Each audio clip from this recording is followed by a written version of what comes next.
When I woke, my room was the same, but I had become something that no longer fit inside it. The crack in the ceiling reached toward the corner like a thin vein, as it did every morning. A pale light slipped past the curtain, brightening and dimming the dust on my desk. A tram must have passed outside. The walls trembled for a moment. Once, hearing that tremble, I would rise, fasten my shirt in a hurry, and feel for my shoes in the dark. That morning, I understood that the thing I had always called getting up no longer belonged to me. My back was hard. Not like a board, but like an old polished trunk, a bright shell that did not break when pressed, but imprisoned me within. Where my arms should have been, thin, anxious legs stirred, refusing to obey me.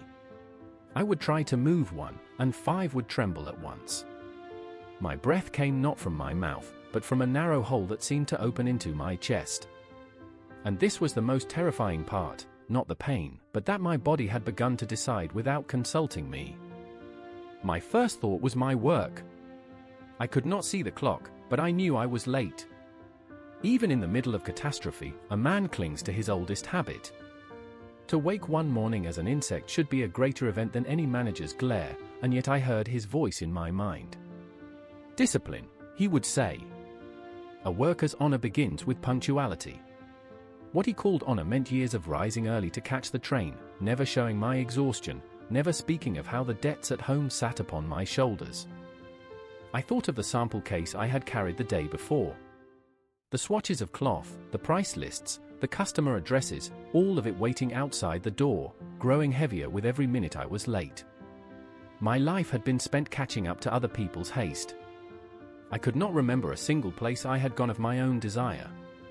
I dozed on trains, stayed in the same cheap rooms in strange cities, gave my face in the mirror a brief greeting each morning, and set out again. Now I could not reach the mirror. Perhaps it was for the best. A man sometimes loses the courage to look at his face before he loses the face itself. My mother's voice came from behind the door, soft at first, then thinning toward fear as she spoke my name. I wanted to answer. I wanted to say, "I'm all right, I'll only be a little late."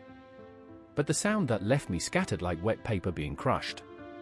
Even my own ear could not understand it. My mother fell silent. Then my father came, and the floorboards groaned beneath his weight. He asked me to turn the key. The door I had locked for years to protect myself had now become the only mercy that hid me from everyone outside. I dragged myself to it with my thin legs and, with a mouth that had no teeth, struggled until the key finally turned. When the lock opened, no one rejoiced. When the door swung open and my mother saw me, she recoiled. Her face was not the face that had given birth to me, but the face of a stranger who had stumbled upon an accident in the road. My father struck the floor with his cane. My sister pressed her hand to her mouth, but did not scream, and that, in that moment, felt to me like love. The manager was there too. The instant he saw me, all his official courtesy poured off his face. I was no longer a late employee. I was a stain that had to be erased from the office books. I tried to tell them it was me. My mind was clear. I remembered the price of the bread I had bought the night before. I knew which drawer held my mother's medicine, knew that my father hid his ledger of debts in the right side of the desk, not the left. But if I had no tongue, to whom were my memories proof? To prove I was human, I had to speak as a human, and because I could not, it was as if everything had been a lie from the very beginning.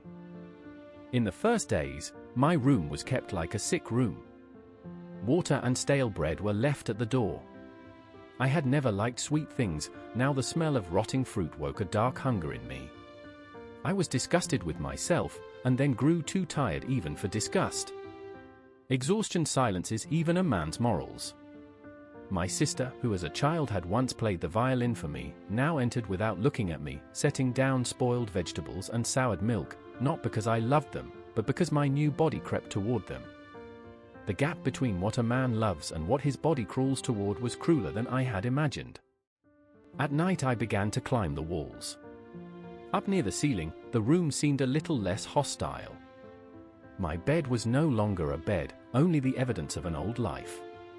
My desk, my pens, the train tickets in my coat pocket, all of them accused me, not for going unused, but for the years I had spent with them, believing I was living. One day my mother and sister decided to carry the furniture out so that I could move freely, they said. But as each object left the room, a part of me left with it. When they reached for my desk, something in me resisted. At that desk I had written reports and delayed buying my own shoes so my sister could stay in school. To stop them, I pressed myself against a picture on the wall, the last thing in the room that was still mine. When my mother saw me there, she fainted. My sister screamed. When my father came home, he hurled apples at me. One struck my shell, one lodged in my back like a wound. The language of pain, at least, was still understood. That day I learned that my family no longer saw any difference between protecting me and punishing me. The house changed. My father put on an old uniform and went out to work. My mother sewed, her eyes growing redder. My sister took a job and came home in silence. I stayed in the room and listened to their exhaustion and felt guilty at every clink of a plate. For a while I thought they were stronger without me. The thought did not gladden me, but I could not deny it. My father walked straighter, my mother finished her work despite her trembling hands, my sister had stepped out of childhood all at once, a hard attentiveness settled on her face. For years I had believed I was carrying them. Perhaps what I had carried was not them, but my own pride, which would not let them see my weakness. Becoming unnecessary and becoming free look alike, but they do not warm a man in the same way. Soon my room filled with discarded things, until I had to find a path between them to cross the floor. To grow used to a creature's suffering is perhaps the quietest cruelty in the world. One evening my sister took up her violin. When the first note seeped under the door, a region I had forgotten opened inside me. The music touched not my body, but the place that still kept me from being entirely separated from myself. I crept toward the gap in the door, only to listen, to be near her. But when I came into the room, the lodgers pushed back their chairs, my mother pressed her hand to her chest, and my sister looked at me, this time not with fear, but with weariness. And in her eyes I saw the thing she had decided. She did not say I was no longer myself, but her whole face said it. Then came the words, calm enough for the whole house to hear, reasonable enough to wound. It could not go on. They had to be rid of this thing. This thing was me. To kill a man is hard, but call him a thing first, and the rest begins to look like keeping the house in order. I returned to my room. The door closed behind me, and this time it was not even locked. I was no longer a danger worth locking away, only a problem waiting to end.